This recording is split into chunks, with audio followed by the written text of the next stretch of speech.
Welcome to the deep dive. Today we're getting into something really practical.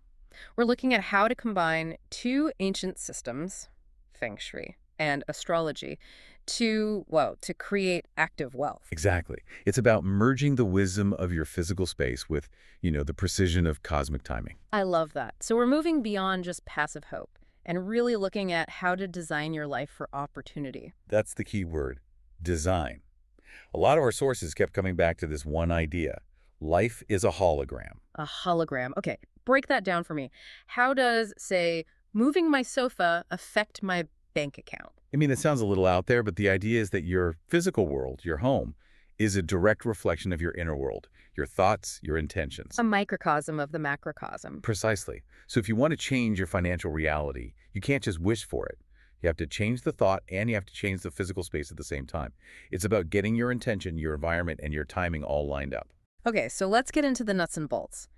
Before we can time anything, we need a map of the space itself. That's the Feng Shui Bagua map. Right, that's the foundation. It's a grid you overlay on your home or even just a single room, and it divides the space into 9 areas or guas that correspond to different parts of your life. And each of these guas is powered by the element. The Chinese 5 elements, yes. And it's really important to forget the Western 4 elements for a minute. We're not talking about earth, air, fire, water. Okay. We're talking about wood, fire, earth, metal, and water. But they aren't just materials. They're more like states of being, phases of energy that are constantly transforming. So it's about flow and cycles, not just static things. Exactly. Like water nourishes wood, wood fuels fire, fire burns down to create earth. It's a cycle of creation. If you don't get that, you can accidentally put elements in conflict and, well, do more harm than good. Right. So let's focus on the guas that our sources said are most critical for money and career. Where do we start? Okay, first up is the career and life path gua. It's in the north, and its element is water. This is all about your work, your path forward. So you want to enhance it with, moving water, dark colors, metallic things. Got it. North, water, career. What's next for actual money? That would be the prosperity gua, usually in the southeast, and its element is wood. This is directly tied to your finances and, importantly, your self-worth. So what enhances wood? Well, water nourishes it, so a small fountain or an aquarium is classic.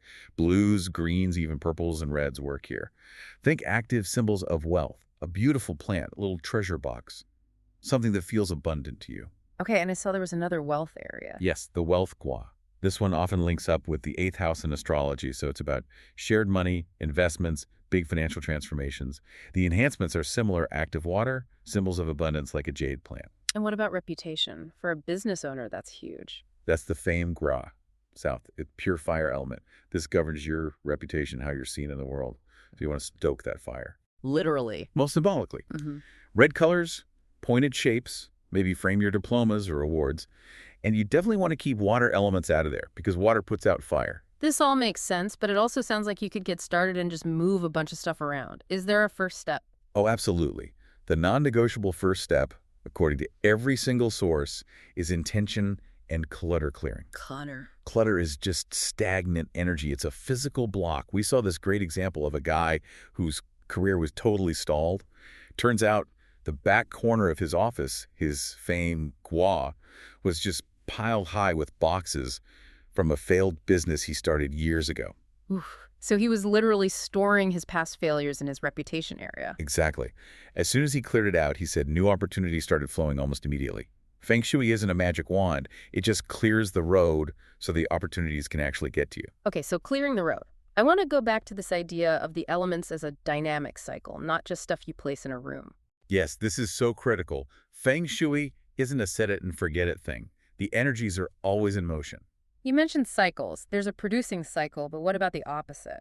Right, there's also a destroying cycle. This is where people get into trouble. A classic mistake is putting a big red painting, which is fire energy, in the north part of their home. Which is the career gua, and that's water. And water puts out fire, so you're creating conflict right where you want flow. Or putting a lot of heavy metal objects in the southeast, the prosperity gua, metal shops, wood. You're symbolically chomping down your own financial growth. Wow, so you really have to know what you're doing. This is where those professional tools come in, like the compass thing. The Lua pan, yeah. And the flying star charts. Basically, a professional uses the compass to get the exact magnetic direction of your space, and the charts show how different energy stars move through your house each year. So it changes every year. It does. And that's why you can't just randomly install a big water feature for wealth. You might accidentally activate a negative star and end up with losses or legal problems instead of gains. The details really matter. Speaking of details, our sources flag something really specific and honestly a bit alarming for the year 2026. They did. This is a fascinating nugget. In 2026, the annual chart is predicted to be completely missing the water element. And water represents wealth and opportunity. So what does that mean? It means money luck won't flow naturally. Things could get very stagnant. It means you have to be deliberate and add the water element back into your environment to prevent your finances or career from grinding to a halt. So how do you do that? Do you just put bowls of water everywhere? The recommendation is actually very simple and powerful. Place a clean bowl of fresh water in the very center of your home, which is the area for health and unity, and then you commit to changing it every single day. It's a ritual to consciously bring that missing wealth energy back into your life. Okay, so that handles the where and the how. Now we need to shift to the cosmic clock, the when. This is where astrology comes in. Exactly. Timing can be everything. It's the difference between rowing with the current and rowing against it. Astrology gives us the map of the currents. And for our own personal timing, the moon is our guide, right? Specifically, the new moon. The new moon is for planting seeds. It's the start of a new cycle, so it's the perfect time to set new intentions. A new business plan, a new savings goal, you name it. And the full moon? The full moon is for culmination. It shines a big, bright light on things, so it's a time for clarity, for harvesting what you started, or for releasing what's not working so you can start fresh at the next new moon. But the real power move here, the thing our sources emphasized, is combining the two systems, aligning the astrological timing with the physical Feng Shui. This is the genius of it. You don't just set an intention. You find out where the new moon is happening in your own personal birth chart. So you look at which house it falls in. Right. Let's say the new moon is in your second house. That's the house of your personal finances, your income, and your self-worth. And then you connect that to the Feng Shui map. You connect it directly to the prosperity gua in your home, the one of the southeast. So on that new moon, you go to that specific spot in your house, you clear any clutter, and you perform your intention-setting ritual right there. So you're working on the cosmic and physical levels at the very same time. Exactly. And if the new moon is in your eighth house, the one for shared money, debt, investments, you would focus all that energy on your wealth gua.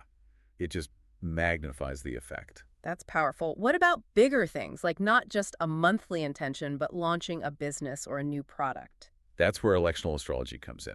It's about choosing the absolute best moment to begin something important. And a lot of it's about what to avoid. Okay, what are the big red flags? Well, you really want to avoid launching anything major during a Mercury, Venus, or Mars retrograde, if you can help it. They just bring delays, miscommunications, and reversals. And eclipses. Eclipses are wild cards. The energy is super volatile and unpredictable, not great for a stable launch. Ideally, you want to act when the moon is in a solid, stable sign like Taurus or Cancer. It just gives your plans a much stronger foundation. So when you put it all together, this astro Feng Shui system, it sounds like it creates a kind of positive feedback loop. It really does. Because as your intention gets stronger and you see results, you believe in it more, and the next result comes even faster. Did the sources have any specific examples of this in action? Oh yeah, some really powerful ones. There was an author who was really struggling to land a big book deal. She did a specific ritual in her money gua, timed perfectly with the new moon, and a week later, 1 week, she got an offer with an advance that was equal to what she had earned in the entire previous year. That's a huge leap. It's like clearing the space just allowed the opportunity to finally arrive. It creates the space for it to land. Yeah. And it's not always so dramatic. We saw people who focused on their career gua, and they reported just feeling physically better, clearer, more confident, which then led to career shifts. You know, one of the most interesting things the sources pointed out was the psychological permission that these systems give you. That's a huge part of it. It's this external validation, the idea that, oh, it's not just me being crazy or impatient. My chart says the timing is right for a big change. It gives you the courage to make a move you might have been afraid to make. Exactly. It empowers you. And then the Feng Shui part reinforces that courage. You know, when you place your desk in the commanding position in your office where you can see the door, you're not just moving furniture. You are physically and symbolically placing yourself in a position of authority and control.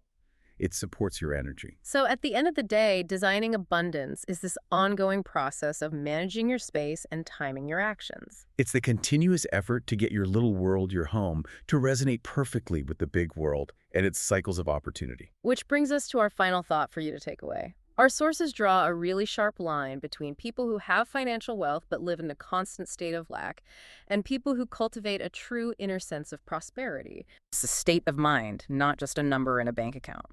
So, if that's true, here's the question. What one intentional action can you take this month, aligned with the upcoming new moon, to activate one of these guas in your home in a way that addresses both your physical needs and your inner idea of abundance? What clutter can you clear, and what symbol can you place that speaks to both worlds at once?